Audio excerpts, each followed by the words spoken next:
Quoi que puisse dire Aristote et toute la philosophie, il n'est rien d'égal au tabac. C'est la passion des honnêtes gens. Et qui vit sans tabac n'est pas digne de vivre. Non seulement il réjouit et purge les cerveaux humains, mais encore il instruit les âmes à la vertu. Et l'on apprend avec lui à devenir honnête homme. Ne voyez-vous pas bien, dès qu'on en prend, de quelle manière obligeante on en use avec tout le monde, et comme on est ravi de donner à droite et à gauche, partout où l'on se trouve. On n'attend pas même qu'on en demande et l'on court au-devant du souhait des gens. Tant il est vrai que le tabac inspire des sentiments d'honneur et de vertu à tous ceux qui en prennent. Mais c'est assez de cette matière. Reprenons un peu notre discours. Si bien donc, cher Gusman, que Don Elvire, ta maîtresse, surprise de notre départ, s'est mise en campagne après nous. Et son cœur, que mon maître a su toucher trop fortement, n'a pu vivre, dis-tu, sans le venir chercher ici. Ah, veux-tu qu'entre nous, je te dise ma pensée? Ah, j'ai peur qu'elle ne soit mal payée de son amour, que son voyage en cette ville produise peu de fruits, et que vous eussiez autant gagné à ne bouger de là. Don Juan, je n'ai pas grande peine à le comprendre, moi. Et si tu connaissais le pèlerin, tu trouverais la chose assez facile pour lui. Je ne dis pas qu'il ait changé de sentiment pour Don Elvire, je n'en ai point de certitude encore.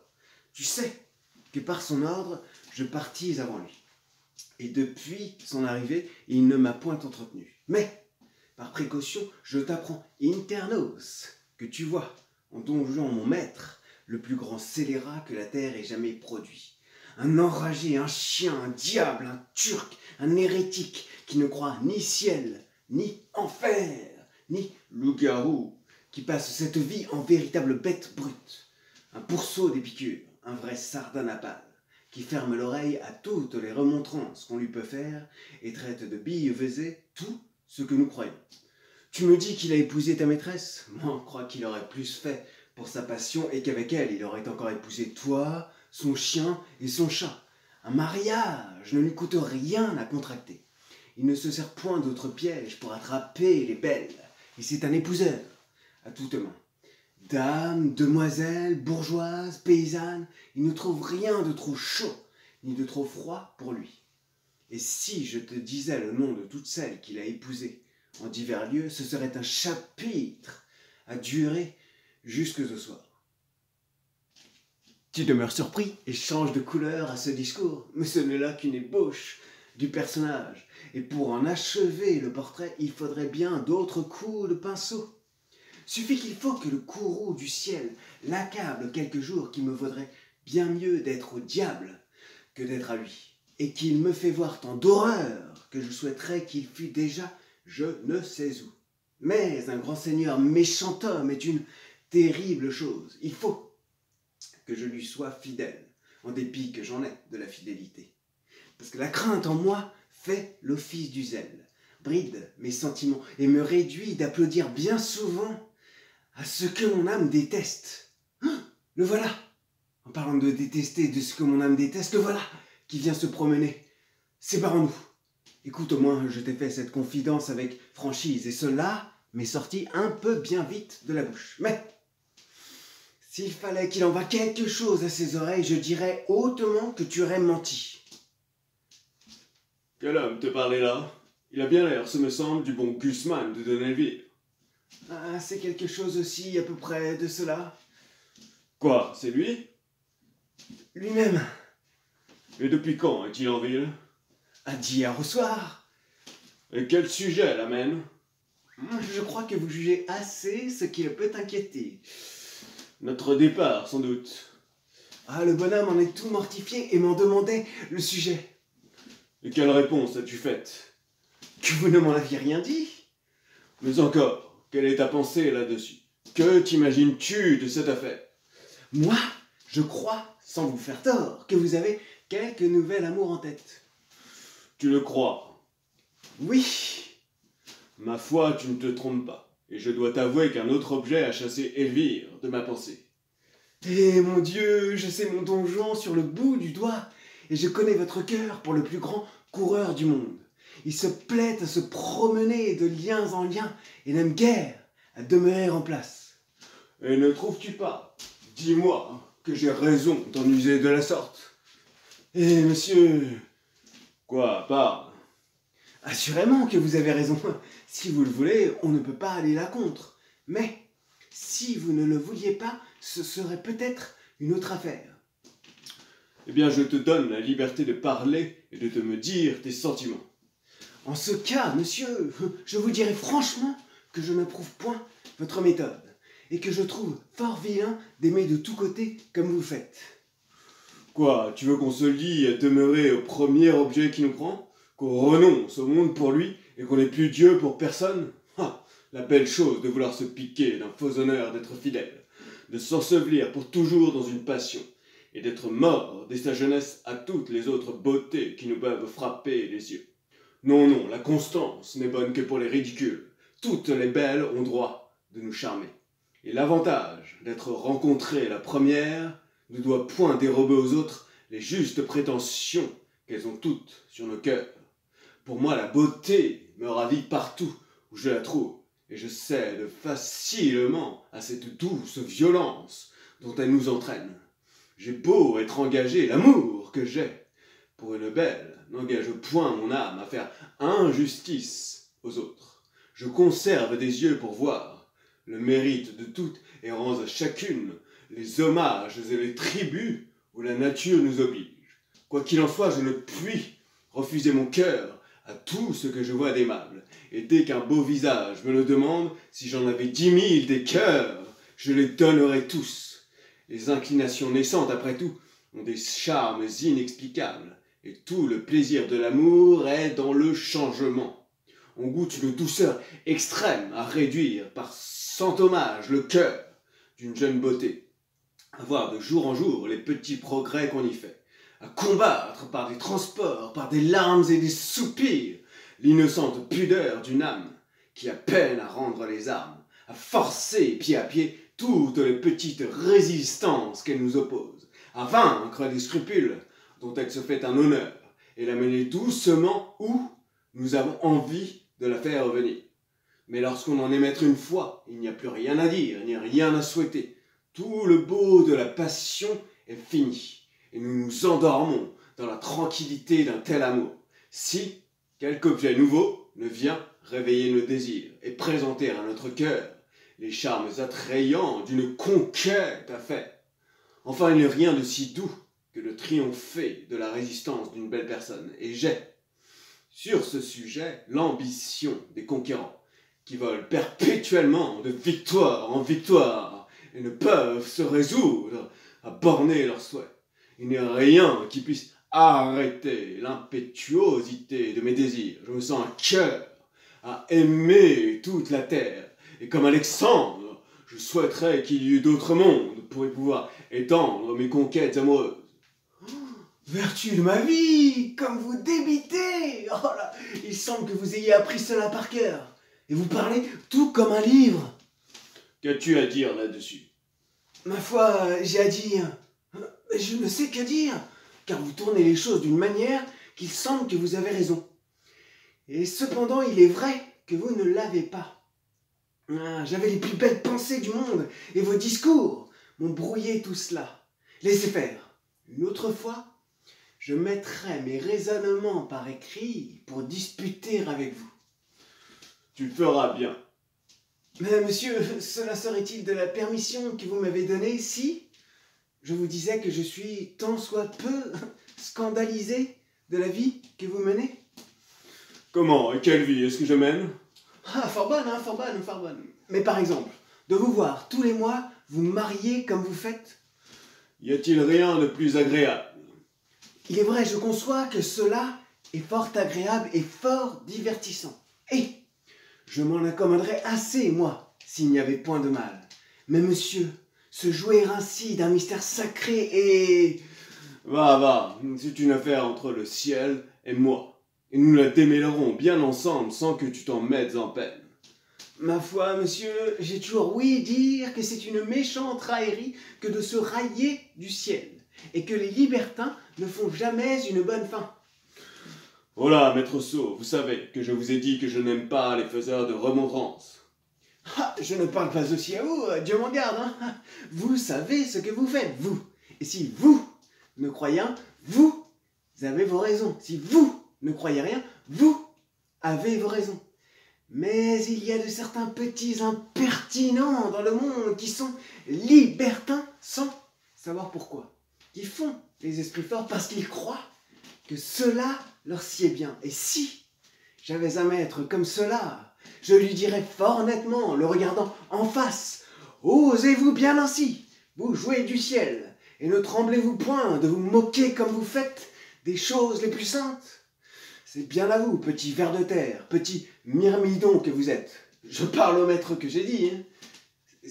C'est bien à vous, à vouloir vous mêler de tourner en raillerie ce que tous les hommes rêvèrent.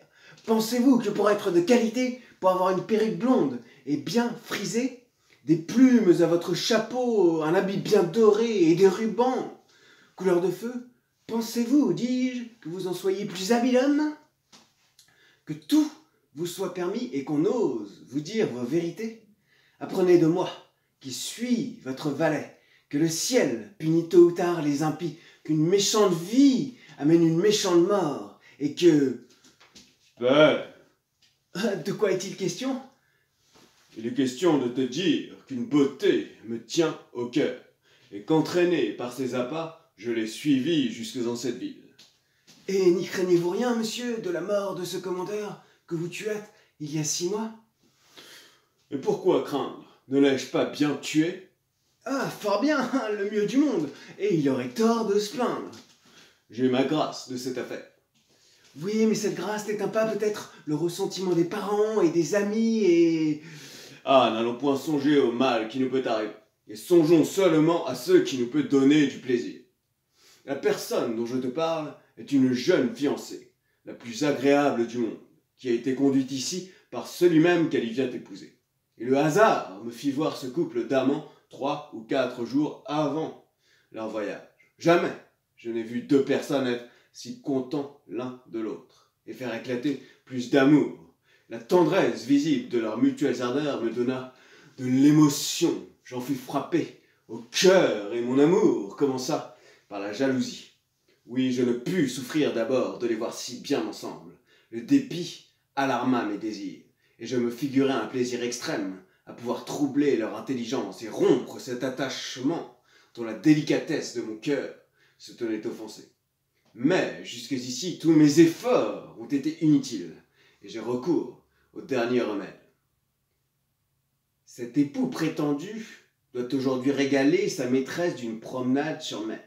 Sans en avoir rien dit, toutes choses sont préparées pour satisfaire mon amour, et j'ai une petite barque et des gens avec quoi fort facilement je prétends enlever la belle. Ah, monsieur! Hein? C'est fort bien fait à vous, et vous le prenez comme il faut. Il n'est rien de tel en ce monde que de se contenter. Prépare-toi donc à venir avec moi, et prends soin toi-même d'apporter toutes mes armes, afin que... Ah, rencontre fâcheuse! Traître, tu ne m'avais pas dit qu'elle était ici elle-même. Ah, monsieur, vous ne me l'avez pas demandé. Est-elle folle de n'avoir pas changé d'habit et de venir en ce lieu-ci avec cet équipage de campagne? Me ferez-vous la grâce, don Juan, de vouloir bien me reconnaître? Et puis-je au moins espérer que vous daigniez tourner le visage de ce côté? Madame, je vous avoue que je suis surpris et que je ne vous attendais pas ici. Oui, je vois bien que vous êtes surpris et que vous ne m'attendiez pas ici, et vous êtes surpris à la vérité, mais tout autrement que je ne l'espérais. Et la manière dont vous le paraissez me persuade pleinement ce que je refusais de croire. J'admire ma simplicité et la faiblesse de mon cœur à douter d'une trahison que tant d'apparences me confirmaient. J'étais assez bonne, je le confesse, ou plutôt assez sotte pour me vouloir tromper moi-même et travailler à démentir mes yeux et mon jugement. J'ai cherché des raisons pour excuser à ma tendresse le relâchement d'amitié qu'elle voyait en vous, et je me suis forgé exprès, sans sujet légitime d'un départ si précipité, pour vous justifier du crime dont ma raison vous accusait. Mes justes soupçons chaque jour avaient beau me parler, j'en rejetais la voix qui vous rendait criminel à mes yeux, et j'écoutais avec plaisir 1000 chimères ridicules qui vous peignaient innocente à mon cœur. Mais enfin, cet abord ne me permet plus de douter, et le coup d'œil qui m'a reçu m'apprend bien plus de choses que je ne voudrais en savoir. Je serais bien aise pourtant d'ouïr de votre bouche les raisons de votre départ. Parlez, donjon, et voyons de quel air vous saurez vous justifier. Madame, voilà Sganarelle qui sait pourquoi je suis parti.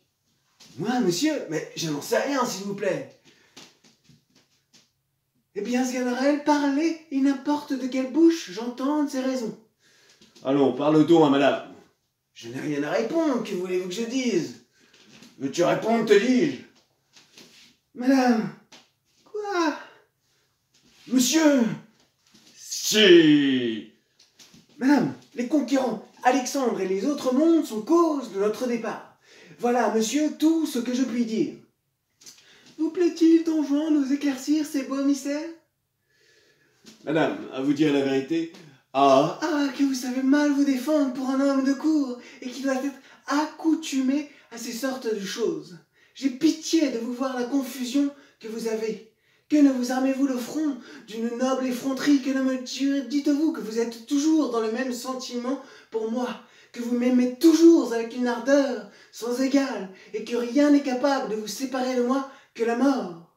Que ne me jurez-vous que des affaires de la dernière conséquence vous ont obligé à partir sans m'en donner avis, qu'il faut que malgré vous, vous demeuriez ici quelque temps, et que je n'ai qu'à m'en retourner d'où je viens assurer que vous suivrez mes pas le plus tôt qu'il vous sera possible, qu'il est certain que vous brûlez de me rejoindre, et qu'éloigné de moi, vous souffrez ce que souffre un corps qui est séparé de son âme.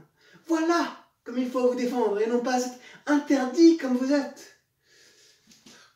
madame, je vous avoue que je n'ai point le talent de dissimuler, et que je porte un cœur sincère. Je ne vous dirai point que je suis toujours dans les mêmes sentiments pour vous, et que je brûle de vous rejoindre, puisqu'enfin il est assuré que je ne suis parti que pour vous fuir. Non point par les raisons que vous pouvez vous figurer, mais par un pur motif de conscience, et pour ne croire pas qu'avec vous davantage je puisse vivre sans péché. Il m'est venu des scrupules, madame, et j'ai ouvert les yeux de l'âme sur ce que je faisais. J'ai fait réflexion que pour vous épouser, je vous ai dérobé à la clôture d'un couvent, que vous avez rompu des vœux qui vous engageaient autre part, et que le ciel est fort jaloux de ces sortes de choses. Le repentir m'a pris et j'ai craint le courroux céleste. J'ai cru que notre mariage n'était qu'un adultère déguisé, qu'il nous attirerait quelque disgrâce d'en haut, et qu'enfin je devais tâcher de vous oublier et vous donner moyen de retourner à vos premières chaînes.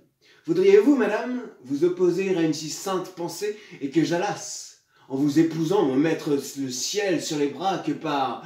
Ah, scélérat! C'est maintenant que je te connais tout entier, et pour mon malheur, je te connais lorsqu'il n'en est plus temps, et qu'une telle connaissance ne peut plus me servir qu'à me désespérer. Mais sache que ton crime ne demeurera pas impuni, et que le même ciel dont tu te joues me sera vengé de ta perfidie. Sganarelle, le ciel. Ah, vraiment, oui, nous nous moquons bien de cela, nous autres. Madame, Il suffit, je n'en veux pas ouïr davantage, et je m'accuse même d'en avoir trop entendu. C'est une lâcheté que de se faire expliquer trop sa honte, et sur de tels sujets, un noble cœur, au premier mot, doit prendre son parti. N'attends pas que j'éclate ici en reproches et en injures. Non, non, je n'ai point un courroux à exhaler en paroles vaines, et toute sa chaleur se réserve pour sa vengeance. Je te le dis encore, le ciel te punira, perfide, de l'outrage que tu me fais. Et si le ciel n'a rien que tu puisses appréhender, appréhende du moins la colère d'une femme offensée. Danelbire sort.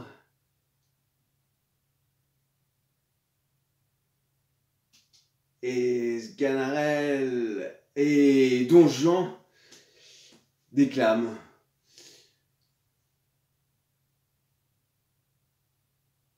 Sganarelle, je vais me repentir devant mon père.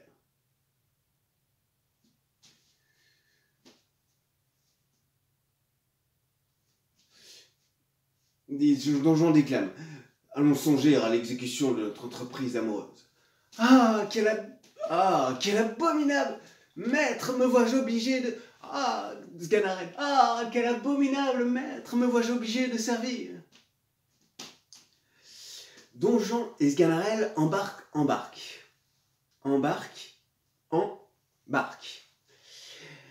Mais lorsque Sganarelle fait la courte échelle à Don Juan pour qu'il monte au balcon de sa dame, un violent coup de vent le déséquilibre et l'embarcation se retourne. Don Juan déclame. Nous avons manqué notre coup, Sganarelle, et cette bourrasque imprévue a renversé avec notre barque le projet que nous avions fait. Mais, à te dire vrai, la paysanne que je viens de quitter répare ce malheur, et je lui ai trouvé des charmes qui effacent de mon esprit tout le chagrin que me donnait le mauvais succès de notre entreprise. Il ne faut pas que ce cœur m'échappe, et j'y ai déjà jeté des dispositions à ne pas me souffrir longtemps de pousser des soupirs. Ah, monsieur, j'avoue que vous m'étonnez. À peine sommes-nous échappés d'un péril de mort qu'au lieu de rendre grâce au ciel de la pitié qu'il a daigné prendre de nous, vous travaillez tout de nouveau à attirer sa colère par vos fantaisies accoutumées et vos amours criminels. Paix, coquin que vous êtes, vous ne savez ce que vous dites et monsieur sait ce qu'il fait. Allons.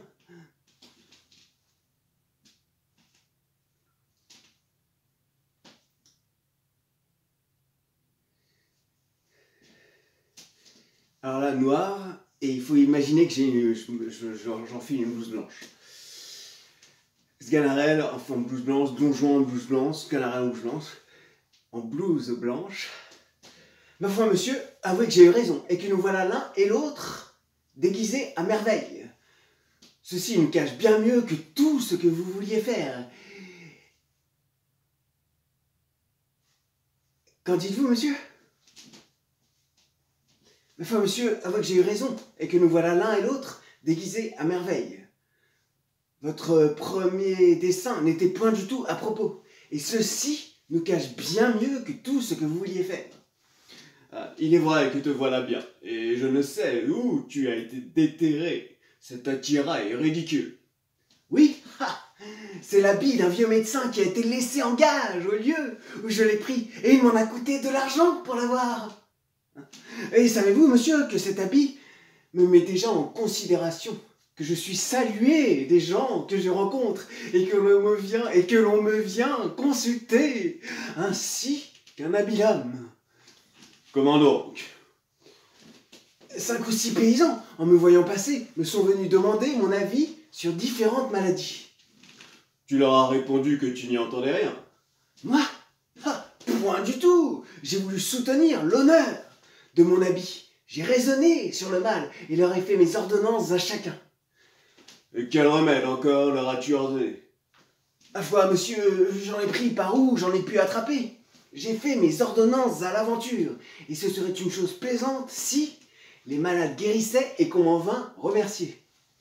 Et pourquoi non ? Par quelle raison n'aurais-tu pas les mêmes privilèges qu'ont tous les autres médecins ? Ils n'ont pas plus de part que toi aux guérisons des malades, et tout leur art est pure grimace. Ils ne font rien que recevoir la gloire des heureux succès, et tu peux profiter comme eux du bonheur du malade, et voir attribuer à tes remèdes tout ce qui peut venir des faveurs, du hasard et des forces de la nature. Comment, monsieur ? Vous êtes aussi impie en médecine ? C'est une des grandes erreurs qui soit parmi les hommes. Quoi ? Vous ne croyez pas au séné, ni à la casse, ni au vin émétique ? Et pourquoi veux-tu que j'y croie ? Oh là là, vous avez l'âme bien mécréante. Cependant, vous voyez depuis un temps que le vin émétique fait bruire ses fuseaux, les fuseaux de la Parque, la déesse de la mort, il fait bruire ses fuseaux. Et j'en ai vu même certains qui croient au vin émétique, les miracles du vin émétique. Il fait bruire ses fuseaux. Ces miracles ont converti les plus incrédules esprits. Et il n'y a pas 3 semaines que j'en ai vu, moi qui vous parle, un effet merveilleux. Et que ? Il y avait un homme qui depuis 6 jours était à l'agonie.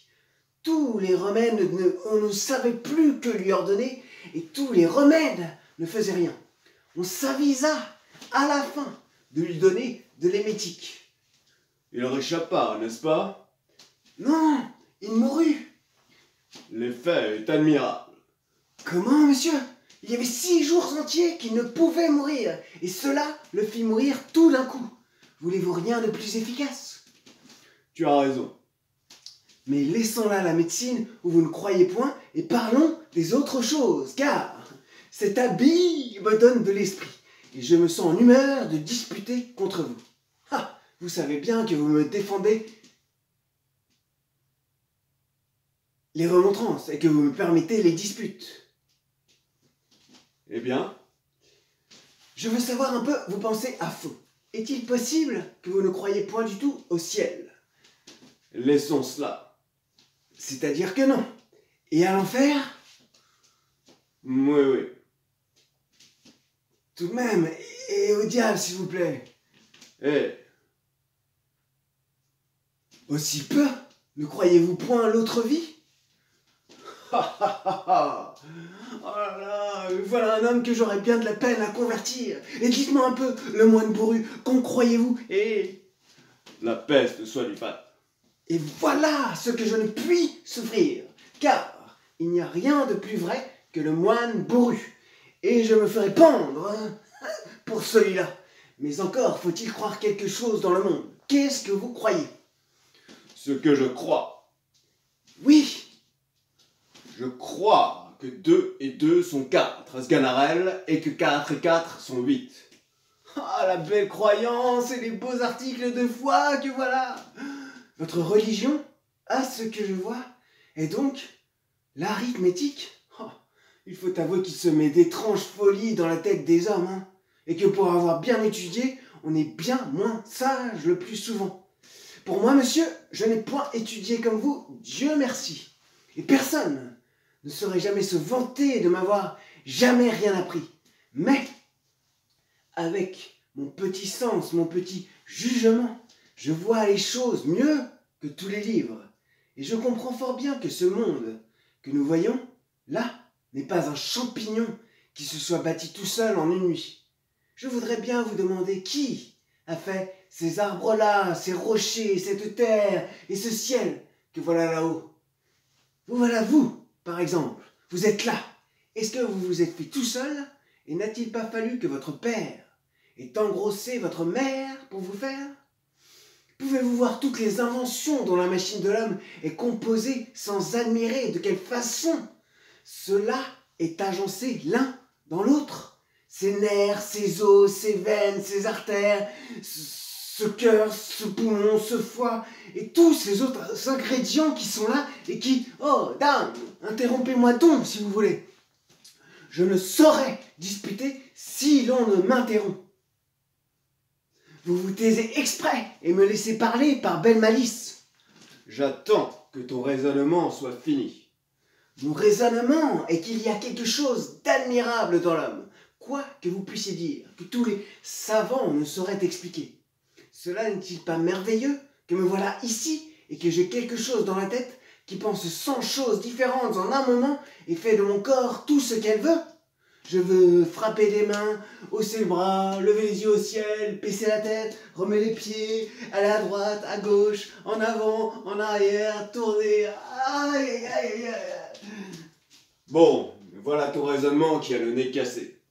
Morbleu, je suis bien sot de m'amuser à raisonner avec vous. Croyez ce que vous voudrez. Il m'importe bien que vous soyez damnés. Bon, alors là, il faut imaginer le noir. Et puis on entend des bruits de combat, des coups de poing.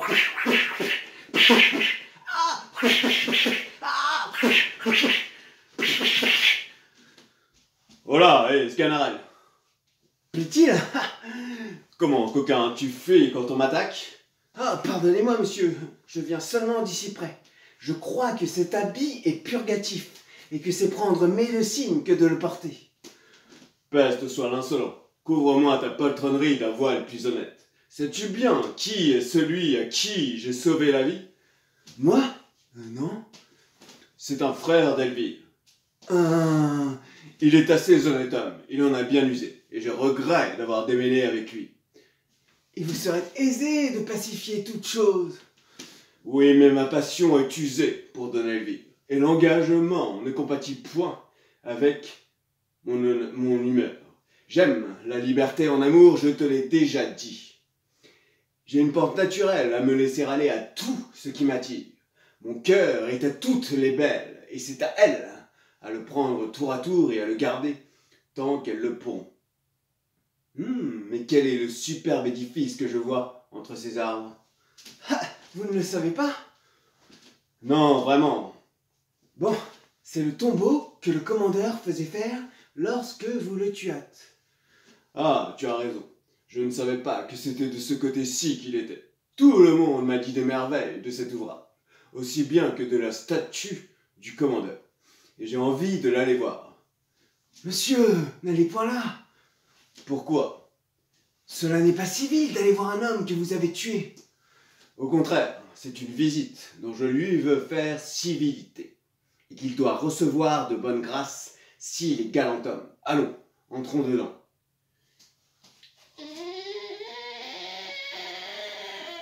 Oh, que cela est beau! Les belles statues, le beau marbre, les beaux piliers! Oh, que cela est beau! Qu'en dites-vous, monsieur? Qu'on ne peut voir aller plus loin l'ambition d'un homme mort. Et ce que je trouve admirable, c'est qu'un homme qui s'est passé, durant sa vie, d'une assez simple demeure, en va y avoir une si magnifique pour quand il n'en a plus que faire. Voici la statue du commandeur.